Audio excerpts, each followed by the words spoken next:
चलो नो बकवास, सीधी बात।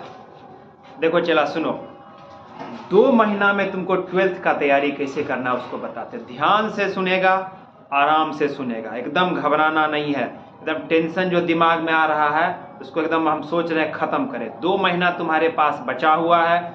2 महीना में किस तरह से तैयारी करेंगे। देखो भेड़िया का भीड़ है, ज़्यादा टक्कर में कोई नहीं है। तुम चाहेगा तो टॉपर की तरफ जा सकता है। 2 महीना तुम्हारे पास बचा हुआ है। सिमुतल्ला एक स्कूल है, वहाँ का एक टीचर हमको मिले थे, वो बताए हैं कि किस तरह से आपको लिखना है, एग्जाम की तैयारी करना है ताकि तुम बेहतर से बेहतर रिजल्ट। और मेरा तो अपना एक्सपीरियंस है। देखो जो भी बच्चा, एकदम घबराना नहीं है, रिलैक्स होके रहो। इंटर का परीक्षा है, बिहार बोर्ड का परीक्षा है, कोई दिक्कत वाली बात नहीं। कुछ चीज का ध्यान दे देगा ना, चला ध्यान से सुनो ये बात, कुछ चीज का ध्यान दे देगा ना, आराम से 70 से 80% नंबर लाया जा सकता है बिहार बोर्ड में। कुछ पॉइंट को हम नोटिस किए, इसको तुमको करना है। पहला पॉइंट देखो, अगर बिहार बोर्ड अभी जो कर रहा है, क्वेश्चन बैंक तुम्हारे पास होना चाहिए, और जो सर का नोट्स है, जिस सर से भी पढ़ा है उसका नोट्स रखो। अभी 2 महीना में तुमको कम से कम 6 घंटा 7 घंटा पढ़ना पड़ेगा। 6-7 घंटा मात्र 2 महीना तो पढ़ना ही है। 2 महीना के बाद सब कुछ रहेगा, एग्जाम के बाद फिर तुमको मौका नहीं मिलेगा। तो देखो 2-3 छोटा छोटा पॉइंट है जो हम बता रहे हैं। 2 महीना में इसी तरह से उसको फॉलो करो। सुबह में आराम से 6 बजे 5 बजे एकदम उठ ही जाना है। उसके बाद सबसे बड़ा पॉइंट जो है ना, एकदम कैच कर लेना। चला, अगर तुम अच्छा नंबर लाना चाहता है तो जो भी अभी तक पढ़ा है उसका जो नोट्स बनाएगा, 2 नंबर और 5 नंबर का जो क्वेश्चन जो होता है, शॉर्ट आंसर और लॉन्ग आंसर क्वेश्चन, उसमें जो हैंड राइटिंग लिखता जो है, उसमें तुमको हैंड राइटिंग में सुधार करने की जरूरत है। हैंड राइटिंग में सुधार करने की जरूरत है। फिर से हम बोल रहे हैं, दिमाग पर जोर लगा के सुनो, कि अगर इंटर में अच्छा रिजल्ट चाहता है तो तुमको हैंड राइटिंग सुधारना पड़ेगा। जिस किसी भी लड़का का हैंड राइटिंग, लड़का या लड़की का हैंड राइटिंग खराब है, अभी भी तुम्हारे पास मौका है, उसको ठीक करो।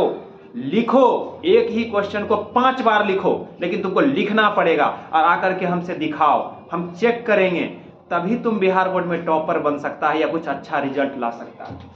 पहला पॉइंट चला, ध्यान से सुनो, हैंड राइटिंग तुम्हारा बढ़िया होना चाहिए। दूसरा पॉइंट देखो, हैंड राइटिंग अगर अच्छा हो जाएगा ना तो ऑब्जेक्टिव क्वेश्चन कितना है तुमको पता ही है। ज़्यादा क्वेश्चन तुमको सब्जेक्टिव है, तो सब्जेक्टिव में अच्छा लिखेगा जो दिखता है, रिप्रेजेंट करेगा, देखता है। अगर मान लो कोई गंदा बच्चा है, नाक से नेटा बह रहा है, तो उसको कोई गोदी में उठाता है? कोई नहीं उठाता है। अगर कोई बच्चा साफ सुथरा है, एकदम हिस्ट हंसता खेलता, तो उसको कोई भी गोद में उठा करके खिलाने लगता है। तो हैंड राइटिंग बढ़िया रहेगा तो जो कॉपी तुम्हारा चेक करेगा वो तुमको अच्छा नंबर देगा। बीच में थोड़ा बहुत गलत भी है तब भी कोई दिक्कत नहीं होगा, नंबर तुमको अच्छा मिल जाएगा।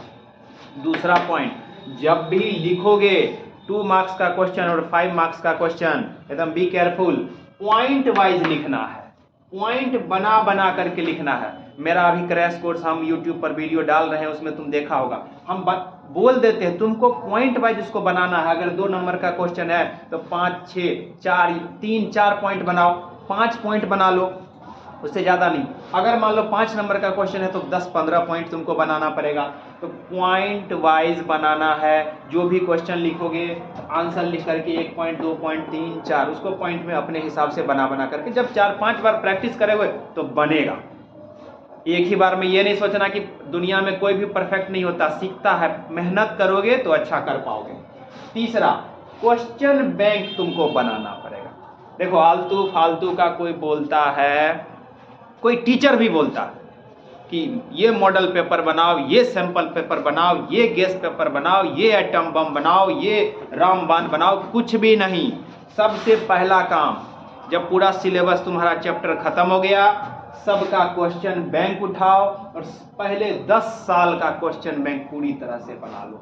जब क्वेश्चन बैंक एक बार बन जाएगा, जितना भी क्वेश्चन दिया हुआ है सबका हैंड राइटिंग बढ़िया कर लो, पॉइंट वाइज लिख लो। जब क्वेश्चन बैंक तुम्हारा तैयार हो जाएगा, देखना ऑटोमेटिक। और एक 1 मोर पॉइंट, बहुत इंपॉर्टेंट पॉइंट, जो लड़का सब आकर के क्या बोलता है, सर ऑब्जेक्टिव याद कर रहे हैं, ऑब्जेक्टिव याद करें। ऑब्जेक्टिव याद करना अभी नहीं है, हम बताएंगे। अभी तुमको लॉन्ग आंसर और शॉर्ट आंसर क्वेश्चन को बनाना है, इसके बाद देखा जाए। जब देखो सुनो, जब लॉन्ग आंसर और शॉर्ट आंसर क्वेश्चन तुम बना लेता है ना, तो ऑटोमेटिक ऑब्जेक्टिव बन जाता है। बहुत सारा ऑब्जेक्टिव, एटलीस्ट 50% ऑब्जेक्टिव जो है तुम्हारा, अगर तुम लॉन्ग आंसर और शॉर्ट आंसर, देखो यहाँ पे हम लिख भी देते हैं क्वेश्चन बैंक में, खास करके लॉन्ग आंसर, मतलब इसको ऐसे लिख देते हैं कि मैंने 2 मार्क्स का, देखो 2 मार्क्स का और कितना 5 मार्क का, ये दोनों, ये 2 मार्क्स का और 5 मार्क्स का क्वेश्चन अगर तुम बना लेता है तो तुमको आसानी से ऑब्जेक्टिव क्वेश्चन सॉल्व हो जाएगा। देखो, देश नहीं झुकने देना रे, बिहार तो ज्ञान की भूमि रही है, पढ़ना पढ़ाना, अरे हम लोग तो खानदानी हैं, इसमें कौन हमसे जीत सकता है? किसी का औकात नहीं है, पूरे भारत में नहीं, पूरे दुनिया में औकात नहीं है कि कोई हमसे जीत लेगा। तो चौथा पॉइंट चला ध्यान से, पागलपन। थोड़ा दिन के लिए, हम कहते हैं 2 महीना के लिए पागल बन जाओ। पागल समझता है? हाँ, पागल, उस टाइप का पागल बनना। 2 महीना के लिए पागल बन जाओ, 7 से 8 घंटा एकदम अपने आप को बदसूरत बना लेना, लगना चाहिए पागल टाइप का, एकदम पढ़ते रहना ध्यान से एकदम, और इधर उधर की बात नहीं। पागल कहने का मतलब साफ सुथरा कपड़ा पहने का, डिजाइनल एकदम, ये नहीं कि पूरा ब्लीचिंग करवा रहे, ये वो दिस, कुछ नहीं।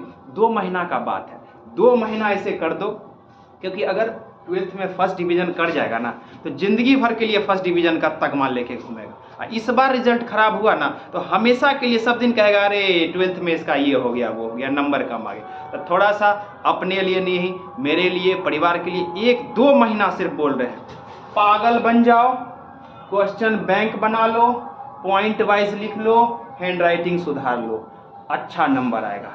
चलो, जय हिंद।